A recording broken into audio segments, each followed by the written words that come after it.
It was almost like a religious experience. Uh,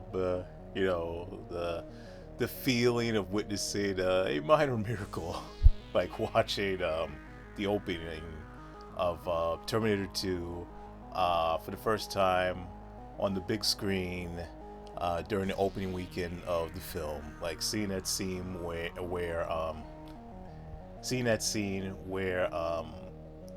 you see the endoskeleton, just stomps that skull, and see the lasers flying and feel that pulsating soundtrack and that background music like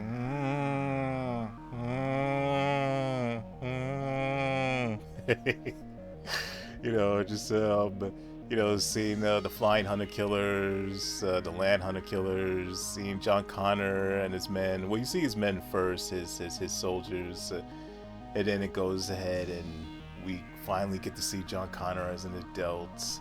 I don't know, that opening was epic with a big fucking capital E. It was like it was a transcendent moment. It's like it was like, I don't know, I don't want to say out of body experience, but it was something magical, and I maintained that feeling of being in a magical experience all the way to the end of the movie. It definitely was unquestionably one of the best movie experiences I've had in my life. Actually, just one of the best experiences, period. Um, Watching Terminator 2 for the first time, seeing those effects, seeing those grand action scenes, seeing the compelling and captivating characterizations, um, seeing the Terminator again, the T-800, seeing Sarah again, seeing John Connor for the first time realized, instead of like talked about, he's an actual character we can see on screen.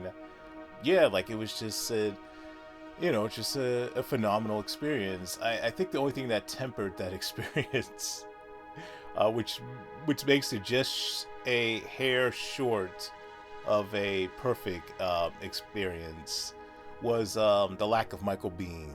And what I mean by that is, I had seen the very first trailer for T2, of course, before the film came out months before.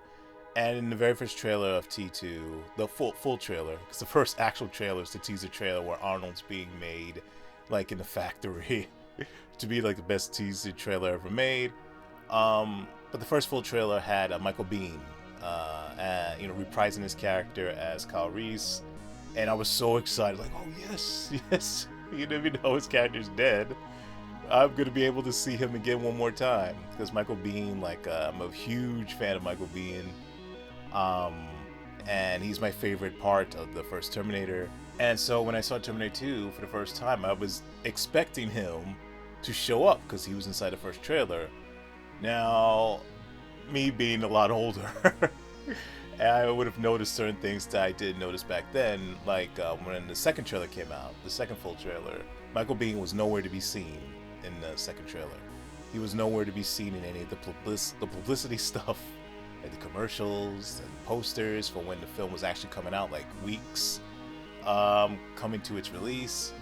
Um, and to me now, I would know, it's like, if you don't see a certain person inside, the promotional stuff, you don't see them in interviews for when the film is going to be released, promotional tours, all that stuff, that could be a sign that this person's no longer in the film. Like maybe their role was cut. Now, it could have been a thing like maybe, they were keeping his presence in the film secret, a secret.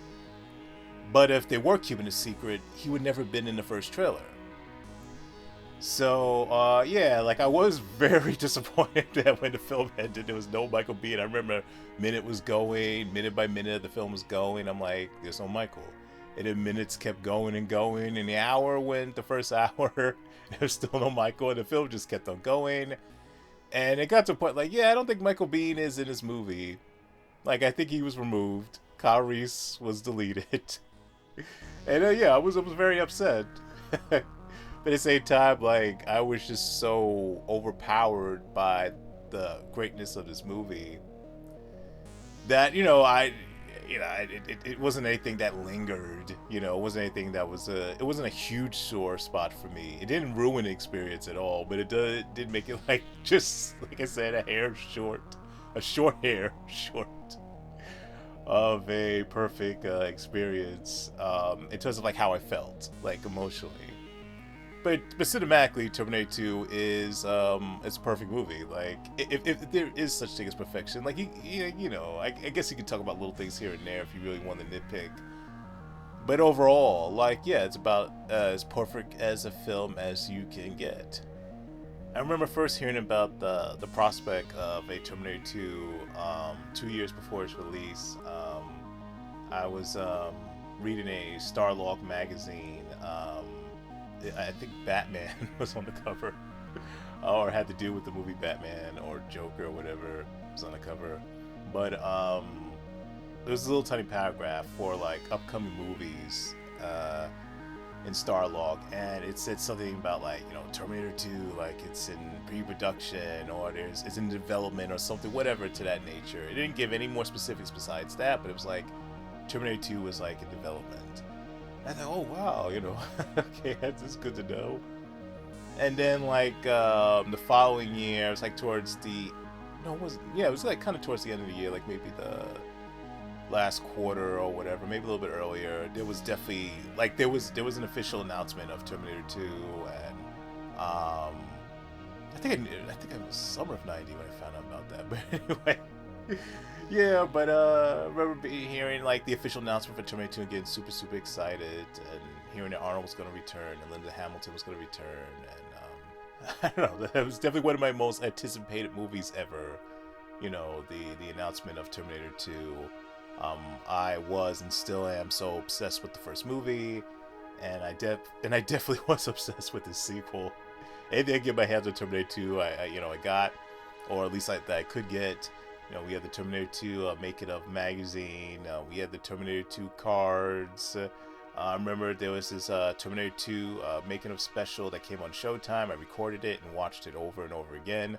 I remember there was this little segment. I think it was like maybe, I don't know, 10 minutes or so. It could have been longer than that, but it wasn't a full half-hour segment on the making of Terminator 2. Maybe not so much the making of the whole film, but the making of the scene where Arnold Schwarzenegger has the minigun. And it had shown after Pumping Iron. Pumping Iron had came on like late at night, like 11:30 or something on Channel 7. I think it was a Saturday. And after Pumping Iron had ended, they had this little, tiny making of Terminator 2, which was like just came out of nowhere. Like it didn't like hype it up or anything. I was like shocked, like wow, And they were showing a little bit of Terminator 2. This is before the film came out. I remember when Terminator 2 came out on a pay-per-view. I recorded the pay-per-view commercial. It was a actually really well put together commercial for the film. Yeah, just anything like Terminator comics at that time. They were coming from they were published by Dark Horse, and I got those. Try to get my hands on some Terminator Now comics, which was the company that published it before Dark Horse did, but I don't think I really got any at that time, because at that point, I think I might have got one back issue, but at that point, Now wasn't making it, but I still want the back issues, particularly the Terminator Burning Earth, that it came out. I think it was one of the last comics that Now Comics had, which is to me the best probably Terminator story outside the first movie, the Terminator Burning Earth. So yeah, anything that Terminator that I could get my hands on, I did. I got myself a copy of Terminator 2 for Christmas as a present. One of the best Christmas presents I've had. Watched that film over and over and over and over again. And later on I got it on DVD, and then after that Blu-ray, and then after that 4K, of course. Terminator 2 also influenced me as a creator in terms of the stuff that I created. I had these group of characters called the Bounty Hunters. They were a vigilante group, but for some reason I called them the Bounty Hunters. They weren't Bounty Hunters, but I called them that because I just thought Bounty Hunters was just a cool name. And even though I created the Bounty Hunters before Terminator 2 came out, but I remember the influence of Terminator 2, at least with one of the characters, the way they looked, had this one member of the bounty hunters that in terms of the way she looked, I heavily based it on the way Linda Hamilton looked in Terminator 2. Particularly the scene when she has like the cap and the vest, and the whole muscular look. I based it very heavily on Linda Hamilton. Terminator 2 also influenced the way like how I envisioned movies at that time. Like I would sometimes like lay down and just like conjure up like scenes in my head for like all these various movies I had in mind at the time, and like aesthetically and the way the pacing was and the editing, and it just was very much like mirrored Terminator 2 in terms like of its vibe. What do I love specifically about Terminator 2 that I haven't already mentioned? I love the scope of the film. I love how majestic it is. I love that it packs so much, and it's certainly not a short movie. The theatrical cut, I think, is around like 220. The extended cut, I think, runs near 240 minutes, 2 hours and 40 minutes. There's definitely like quite a bit it's trying to say in terms of themes. Like obviously, there's the theme of like, which is clearly stated. There is no fate for what we make for ourselves.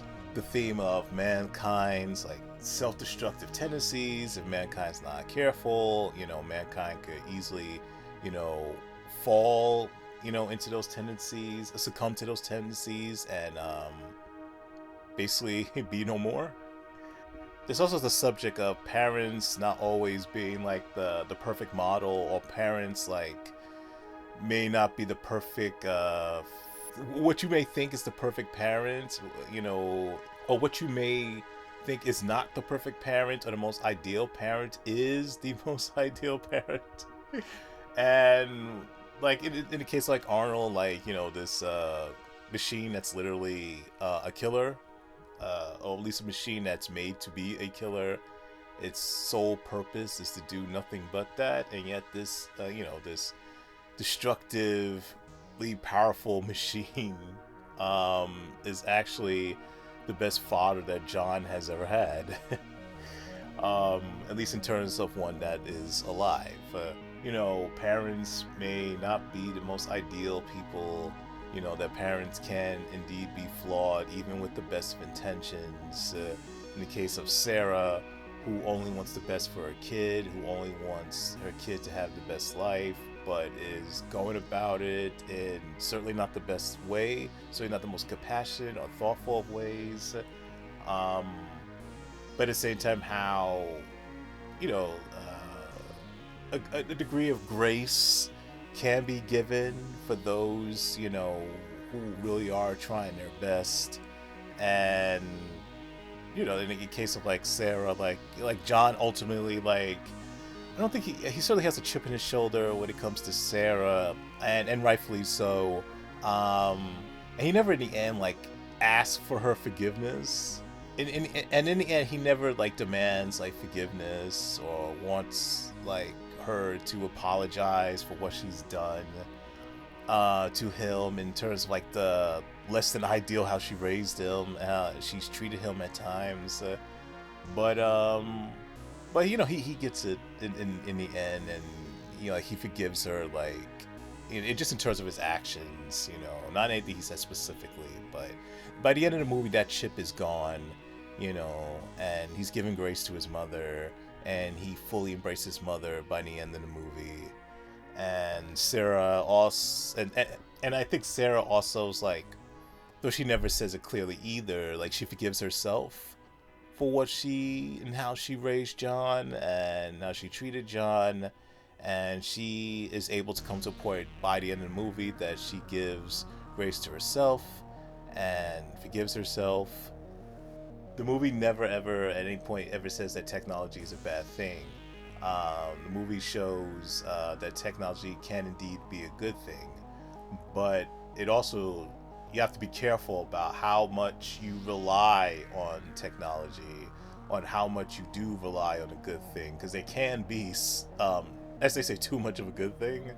And if you rely too much on something, and if you become codependent on something too much, then imbalances is created, and that imbalance in favor of, well, it does lean in favor of the thing that you're codependent on, that you're leaning on. And if you're not careful, that thing that you are leaning on may decide to, for whatever reason, turn against you and take advantage of you and take over you and everything that's around you. And I think Terminator 2 probably does that better than anything I've ever seen, about, along with the first Terminator, of course, about the pitfalls of technology, and also the pitfalls of just relying too much on anything, and not being careful, like just basically glossing over whatever potential flaws thing or entity or whatever may have, and just to make sure that at all times you keep your foundation strong. Even when the thing that you're leaning on also has a strong foundation, you need to independently be as strong as you can and stand on your own, because you never know when that thing that you're leaning on, again, may turn against you, or just, be gone, just for whatever reason, is no longer in your life. And then how are you going to stand on your own if you're leaning on something else? Terminator 2 is also about, like, do not let a possible future, a possible scenario dictate your present. Don't let, like, so-called prophecy, like, get you paranoid and worried and, like, derail you from the life that you're living right now, because no one knows the future. And yeah, there are certain things that happen in the present that, if they continue, will very well lead to a particular future. But even in those scenarios, you don't just simply just throw your hands up, well, this is how it's going to be, and I'm just going to give up and not do anything and just succumb to, doomerism, succumb to devastation. Like, and if it does indeed get to that point, well, then you go out swinging. You go out, like, as they say, don't go gently into that good night. Can't remember exactly what the saying is, but basically, you fight for every moment that you can. You live as long as you can, as loud as you can, as brave as you can, as authentic as you can. But even in those scenarios, you don't just simply just throw your hands up, well, this is how it's going to be, and I'm just going to give up and not do anything and just succumb to, doomerism, succumb to devastation. Like, and if it does indeed get to that point, well, then you go out swinging. You go out, like, as they say, don't go gently into that good night. Can't remember exactly what the saying is, but basically, you fight for every moment that you can. You live as long as you can, as loud as you can, as brave as you can, as authentic as you can. But you don't let what anyone else says, including yourself, like, what your life ultimately is going to be, hold you back. Like, the only thing, at least with regards to yourself, there's only so much you can do with forces outside your control. But in regards to yourself, you have full control of what you do and what you don't do. That is within your power. And don't let anyone else, write your own ending. Don't let anyone else write your own chapter. You do everything you can to make sure your story is your own in a way that you want it to be, regardless what anyone else or what anything else has to say, like what's supposed to be coming next or how it's all going to end. There is no fate for what you make for yourself. Other awesome things about Terminator 2, of course, is the groundbreaking effects. Remember seeing them in the theater for the first time, and still, like, to this day, the effects still impress me a lot. I remember the effect, though, that I thought that was the best. The two effects, I thought that was the best, and I still think they're the best now. Maybe not in terms of, like, technically the best ones, but in terms of the one that get the most reaction out of me emotionally, is the scene where Robert Patrick, he's coming out of the cryo truck, You know, it's been like turned to the side, it just crashed, and he's like walking in that liquid nitrogen, and you know, it's like, you know, slowly his movements are starting to slow, starting to stiffen, and then all of a sudden, like, he stops, his hand gets stuck inside a liquid nitrogen like substance, and it gets frozen. And then he tries to pull his hand off the ground, but then like it gets broken off. It snaps like around, I think it's around the wrist. No, I think it's maybe around the forearm. Yeah, it's the forearm, the forearm, the middle of the forearm. And that look on his face, like, oh shit. And of course, like, you know, when Arnold Schwarzenegger, you know, takes the gun, aims at Patrick, who is now like frozen solid, and goes, "Hasta la vista, baby." He shatters into like a million pieces. That is one of the finest moments ever created in anything. And then, of course, I love the moment after that when like the ice, his ice bits, the T-1000 begins to like thaw out quickly because of the liquid metal nearby, like melting it down, and how he forms back to his forms back into himself. Of course, he's not the same after that moment. He begins to malfunction, showing signs of malfunctioning. But yeah, that whole moment is that whole special effects, the CG with the practical, the beautiful marriage of the two. Yeah, it's a beautiful moment. And then the next moment, which quickly follows after the moment I just mentioned, it's super quick, but like, man, I remember like the audience reaction to that scene, like, oh, just like in unison. It was so loud, just astonishment, like when Arnold and the T-1000 are fighting inside in the factory, and like Arnold like slams him against the wall, and all like his back is towards the camera, the T-1000's back, and then like out of nowhere, like his back becomes his front, like his front self, his, you know, his front face and chest like morph, like his back turns into his front self. You know, his back self turns into the front self. And I was like, what the fuck? I was thinking when I saw that. I didn't say that, but I was thinking that. So there was other audience members. They had never seen anything like that before. I'd never seen anything like that before. Like, that was a true shock. Like, cause I love that moment. And oh yeah, what am I talking about? No, there's three moments. There's the last scene with the T-1000. Right after, you know, Linda Hamilton like shoots him with the shotgun, and all of a sudden she's like one shell short of like sending him into that liquid metal that's beneath him, that pool of liquid metal. And then you know, that's what they do. So Robert Patrick, like, he go in and takes that finger, he waves it like like meow meow. I love that look on his face. Like, that's such a smug fucking look. And Linda Hamilton is like, oh shit, I think we're done for. That look of like white hot fear in her face. And then Arnold like comes out from behind Edward and Linda, you know, with that grenade launcher, and like pulls the trigger, and it the grenade like just boom hits the T-1000 right in the belly, and you see that look on Robert Patrick's face, like, oh shit, like, I am fucked.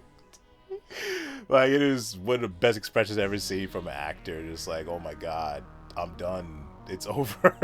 And how he explodes, like, I was shocked. That's full-blown shock, like, because you're thinking out throughout this whole entire movie how they're gonna kill the T-1000, like, and I couldn't come up with anything in my head, like, how are they gonna finally take this guy out? And then when you finally see it, holy shit, here's the moment. And he explodes, and the way he just explodes, like, that, the imagery, I've never seen anything like that before. And then I think it cuts from that, him exploding, to a close-up of Linda Hamilton, Edward Furlong, like, astonished, like, oh shit, like, he looks like he's dead, like, oh my god, finally. And then it goes back to Robert Patrick, and he's this twisted, misshapen mess. And then he has that sound like, you know, but I've just seen this twisted nightmare before me of just liquid metal Um, just the T-1000, you know, just like, oh man, and that screech that he's emitting, and then because of the shape that he's in, he's like his proportions are off. So because his proportions are off and he's like top heavy, he just falls into that liquid metal pool, and that screech he makes as he goes down, and when he hits that liquid metal, like, just he starts like trying to, like, he seems like he wants to get out of it, but he knows at that point he can't, and he's just like just moving all in that pool, and like, like, I don't know, like those noises and his motions, it's just so crazy and just bizarre and all over the place, surreal. And that music, you know, that great music by Brad Fiedel, and yeah, and he's like changed it to like all the forms that he mimicked in the film, and at the same time he's like melting into this, you know, the liquid metal, and it's just, I don't know, it's a perfect scene, and he keeps melting and melting until he's just no more than a face, and then seconds after that he is nothing. And then that moment leads into like one of the most you know, gut-wrenching moments ever, the ending of the film, which I cried. I cried at that ending. Yeah, just I didn't sob. Like, I did my best not to sob, not for anyone to hear me, but yeah, the tears kept on flowing. You know, seeing that you know, interaction between Edward and Arnold, and you know, I know now why you cry, but it's something I can never do.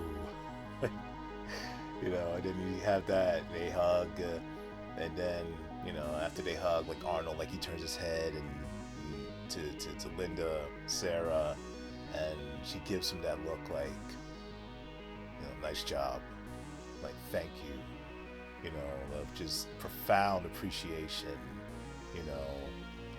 Just so heartfelt, in that handshake they have, and then the music, you know, slowly like rising in the background, slowly swelling, stirring, and, you know, it goes on that chain with the hook at the bottom, like goodbye, and then you hear that music, the Terminator music slowly revving up, and then just playing out in full but somber, and just, you know, seeing the T-800, you know, slowly like lowering into the, you know, liquid metal pool, seeing Edward Furlong, his face just streaked with tears, and, you know, it's just a, you know, it's just a very, very heavy, very, very heavy emotional moment, one of the most emotional ones ever. Still gives me a lump in my throat after all these years. And you know, particularly the moment when, after he's almost been fully submerged in the liquid metal, the T-800, like, you no longer see his face, and all you see left is his hand, and then his hand, as is about to go into be covered by the liquid pool of metal, you know, all of a sudden he flashes like that thumb, you know, and that that moment just, like, you know, just about broke me when I first saw that moment. And yeah, and I think the audience even went, like, when I saw it first time, like, oh, this big collective, oh, you know, straight from the heart. And then, you know, and then you see the point of view from the Terminator, you know, that red screen, and it just, and that full flashing red screen becomes a tiny little red dot, and then that disappears into nothing. The script by James Cameron and William Wisher is fantastic. The directing by James Cameron is phenomenal. The effects and makeup by Stan Winston is phenomenal. The acting across the board is phenomenal. And yes, I think Edward Furlong is great in this movie. I know his performance has been criticized here and there over the years, but he is fantastic in this movie, and I don't see anyone else who could have played a better John Connor at that time than he did. Arnold is easily one of his best roles. Well, I mean, I mean, we all knew that from the first film, but he does a great job, an amazing job of reprising the character again. This time in a different direction. I didn't have any qualms about him playing a good Terminator when I first heard about that. I thought the idea was a good idea, and it was because he executed that role perfectly as he did in the first film. And even though I do prefer him in the first movie as the Terminator, I just think the Terminator should be a bad guy. Even though I did enjoy seeing a good Terminator, but that's just my preference. The Terminator works best as a bad guy. He was fantastic in his role, and easily, if he played one of the best bad guys of all time in the first film, he played one of the best good guys of all time in this film. Linda Hamilton was just absolutely riveting in this sequel. Along with the first movie, I would say these two performances as Sarah Connor are her best work that she's ever committed to screen, and that says a lot because I think she's done great in other stuff. In fact, I was so impressed with Linda Hamilton's work in this film. I thought that she was a lock for an Oscar nomination the following year, and I remember when I heard that she was not nominated, I was really, really disappointed. I thought she was snubbed. I still think she was snubbed. She gave one of the best performances ever in Terminator 2, and she should have been recognized for that by the Academy, but of course the Academy has a long history of not recognizing many, many, many worthy performances, but that's a conversation for another day. If Arnold Schwarzenegger gave one of the best bad guy performances of all time in the first Terminator, Robert Patrick gives one of the best bad guy performances in T2. He is just dynamite. I became a big fan of Robert Patrick from this film, and yeah, the T-1000 is just it's just the shit. Just one of the most intimidating, imposing, indelible villains in the history of the creation, in the history of fictional creation.